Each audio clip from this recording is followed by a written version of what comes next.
Hello and welcome everybody to my first video that has additional commentary. Apologies for the sound quality, it is not very good. Forced to record on a cell phone for now until I get a better microphone. Hopefully coming soon, but who knows.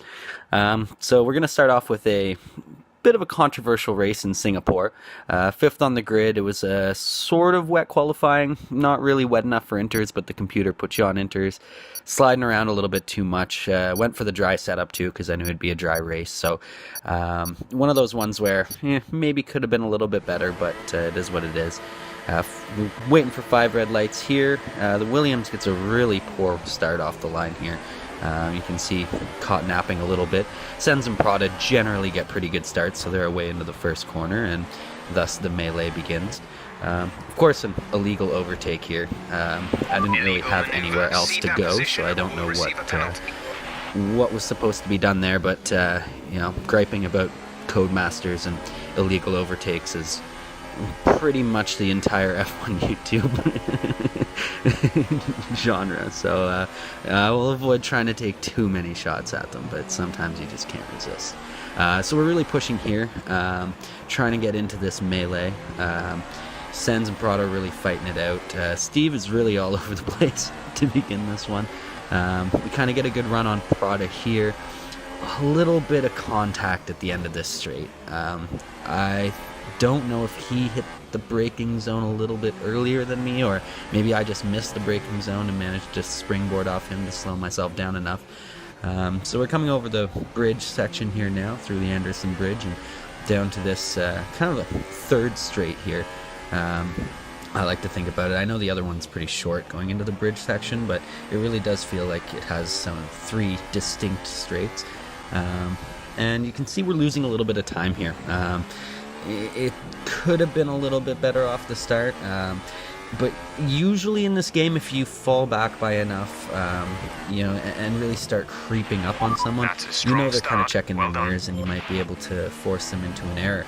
So that was the name of the game here. I wanted to get close enough to Steve that I could sort of show him, oh, look out, maybe make him scared a little bit, but as you'll see here, he's not easily frightened.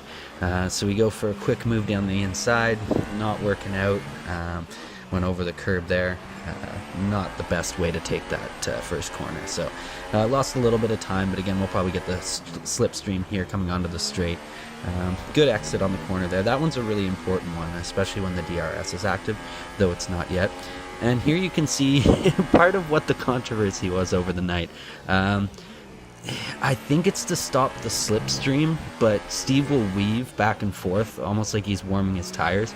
He crashed one of the guys off in Canada earlier in the night, doing the same type of thing.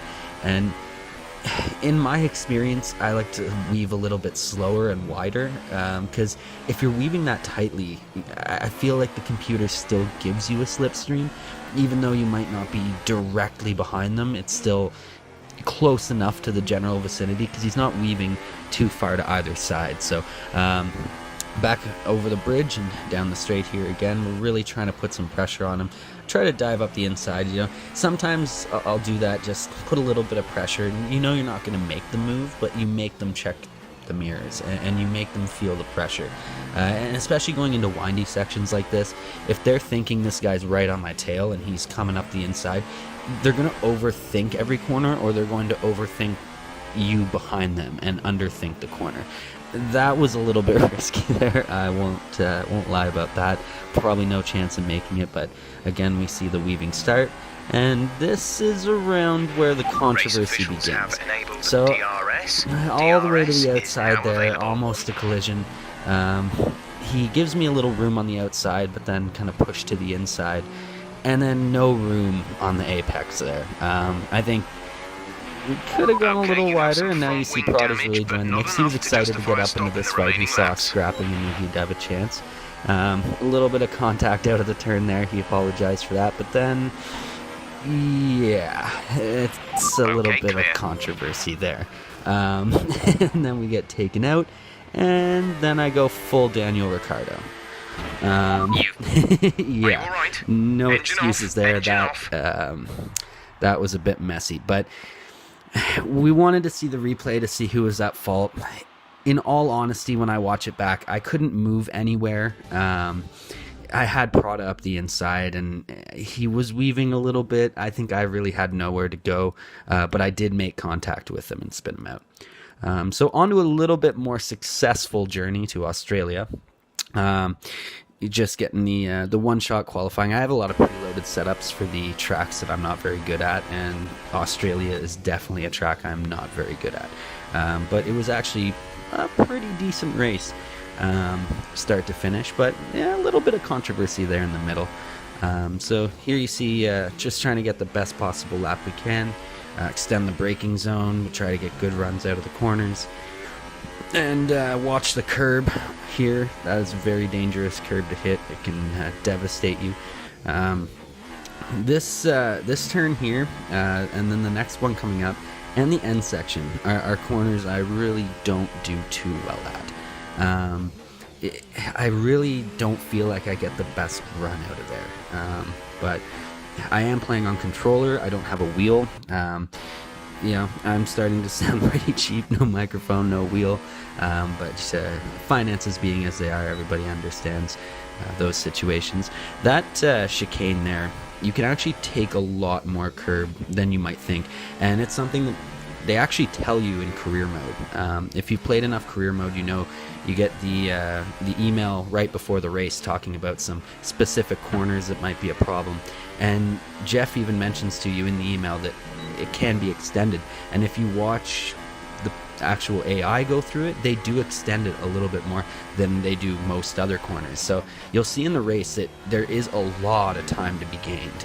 Sens is an incredibly quick driver.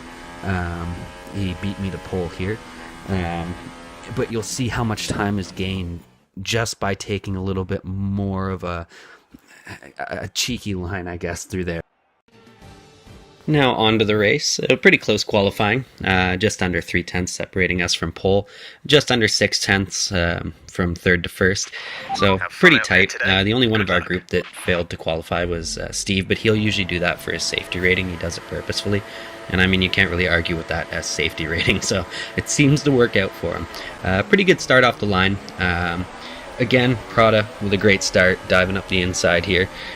He always gets these lightning starts, and I thought I was decent, but the guy somehow manages to find time, and you see a little friendly jostle through there. He wasn't too happy with how this first couple of corners came out here.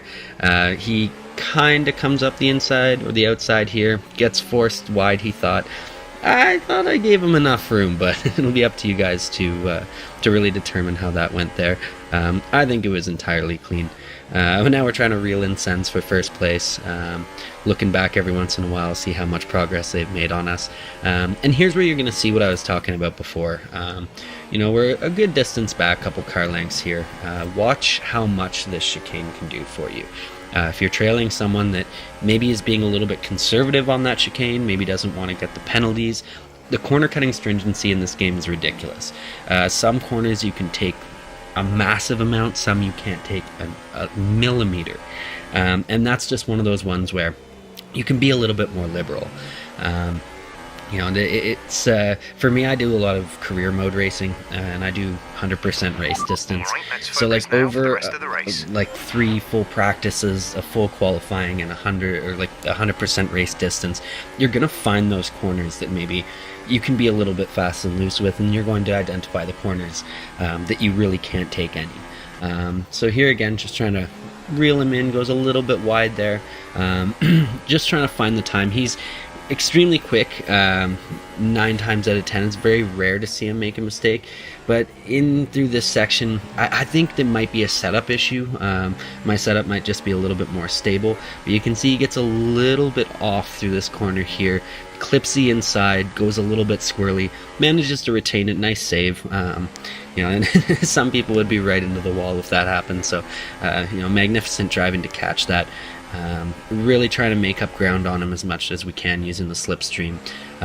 Obviously no weaving here, so it's a little bit less intimidating to follow.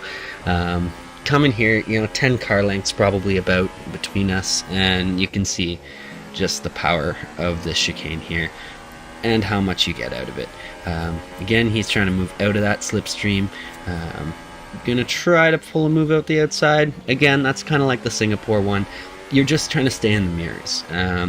And here's where a little bit of controversy comes up. I don't think I hit him. I think he just missed the braking zone there and went onto the grass a little bit. That's a very easy corner to mess up. If you guys think otherwise about either of the incidents, you can let me know. I'm sure there's some differing opinions for sure, but I didn't get any wing damage. I didn't get any warnings. I don't think I touched him. I think I was able to avoid it at the last second. But right here, we're going to jump ahead to the beginning of the last lap of the race. Not much happened in the next 2 laps, so not worth wasting your time droning on about the power of the chicane in Australia for another 2 minutes more than I have to. Just trying to get a good run on the last lap. Oftentimes, the mentality of leading on the last lap, you always have that little voice in the back of your head that's like, are you going to bin it? Are you going to bin it?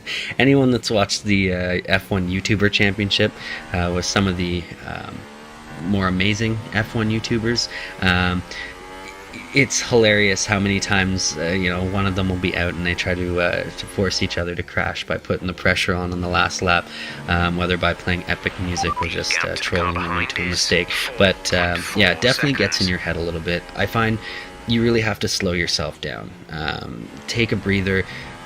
At this point, if I'm to spin, the guy's only a couple seconds behind me. Steve is not that far behind. He will come up on me quickly if there's a mistake. And you can see here, getting a little bit too much curb, a warning there. Out of the next turn, I'm touching the grass. That's sort of a good example for people in this game. That's what happens when you're not calming yourself down. See, out on the grass, and you can see here I kind of take the last couple corners pretty slow, and that's generally what you want to do. Just be safe, especially if you have the lead. Don't bottle it in the last lap.